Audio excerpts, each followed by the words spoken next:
Ever wondered how to speak to your children or youth? If you're a youth coach or a children's coach, or maybe you're a parent, or maybe you're a conversationalist, that you need to engage your child. So one of the key secrets is understanding the commonality of language. Now what's that? We're going to explore in today's episode.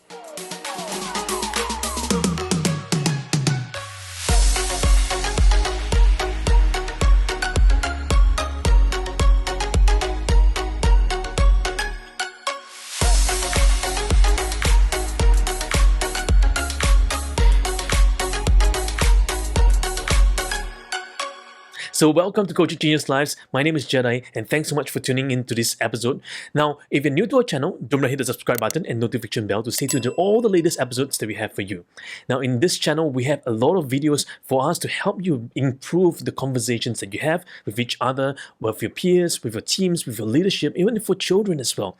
One of the things that I truly believe in is that coaching changes lives, and coaching is conversation mastery. The better and more you use coaching, the more you use conversational language, it gets better.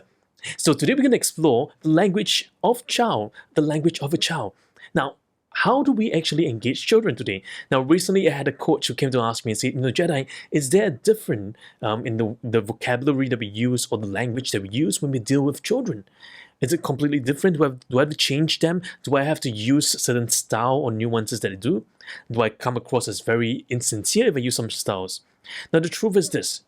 Language is culture. Language is culture. The language we speak conveys our culture, conveys our meanings, conveys our values. That's why even if we speak English, you find that different groups in different segments of society, across different generations, across different subgroups, they all have their unique language. I remember when I was in the Air Force, one of the key linguals, we had a lot of acronyms for every single thing. So, when you first enter the force, you'll be thinking, oh, what on earth is that acronym? Why do I hear all these interesting terms and interesting, things that I don't seem to quite understand? Now, to be in that group, guess what happens? I must begin to learn those acronyms. I must begin to learn those nuances. I must begin to learn to create some of those languages as well. So, one of the key things is this. One of the secrets a lot of people missed out is that language is an ever-evolving thing. It's not a passive thing, it's an ever-evolving thing. No wonder it's really hard for today linguists to really codify certain language patterns, because across different geography, across different nationalities, even if we speak the same language, we have different styles of speaking. Now think about this. If you're watching this video and perhaps you're in the western part of the world, or perhaps you're in the eastern part of the world, the way I speak English might come across as interesting, might come across as kind of strange. Maybe my accent feels kind of strange for you as well. Now why is that so? Because what is interesting about language is that language creates the culture. So one of the secrets is this. When we begin to coach children, or when we begin to converse with children or youth, we need to understand their world. We need to understand their world. And what do we mean by that? What we mean is that understand language that forms and shapes their world. There are interesting languages today in this generation that they're using that might not be the same for you in your generations as well. Now, even in 5 years down the road or 10 years down the road, your children or your children's children might be using a different set of language, different set of lingo, different sets of communication styles to engage their own teams or own peers. And as such, one of the key things is this, for us to be aware of those languages that they use. Now, one of the things is this, we also want to be using our youth or children's language all the time. Why is that so? Because it might come across as being insincere, or it might come across as faking, to make it a kind of scenario, or it might come across as something that, oh, are you just trying to be like me and sound like me, even though you don't understand me? So the secret is there is an evolving understanding that must happen for both parties to gain commonality. For example, if today we talk about the strawberry generation, we talk about the YOLO generation, we talk about the durian generation, whichever generation those may be, if we try to copy the lingo that they are speaking, we become irrelevant. Why? Because guess what? Those languages are unique to their groups. If we try to copy them, guess what happens? It makes them feel that, hey, you don't even understand me. You're not even of my same generation. Why are you using my language? Then how should we communicate with them? Well, one thing is this. We want to be curious, to maintain a state of curiosity, to explore with them and help us and help them to explore their world. Now, what do we mean by that? It means this. As I'm exploring in the coaching conversation with them, I'm using the way that they phrase words, the way they phrase their world, the way that they think about things. And I use that to inquire and probe deeper. I use that as a way of me being curious, as a way for them to teach me, the coach, what their world is like. Help me to help them to teach me, what's shaping their world, what is changing in their world, and what are the different dimensionalities and the realities in their world today. So I'm learning the language patterns, I'm learning the styles, and I'm learning.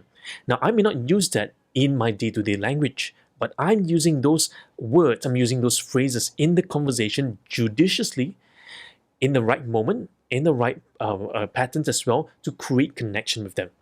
Now, we also want to be mindful as we are doing this. The key secret is calibration. Now, I would say this all the time to all coaches, all speakers, consultants, communicators, parents. One of the true secret in speaking and building commonality of language is calibration. What do we mean by calibration? Calibration is looking at the other person and observing the changes, moment by moment changes.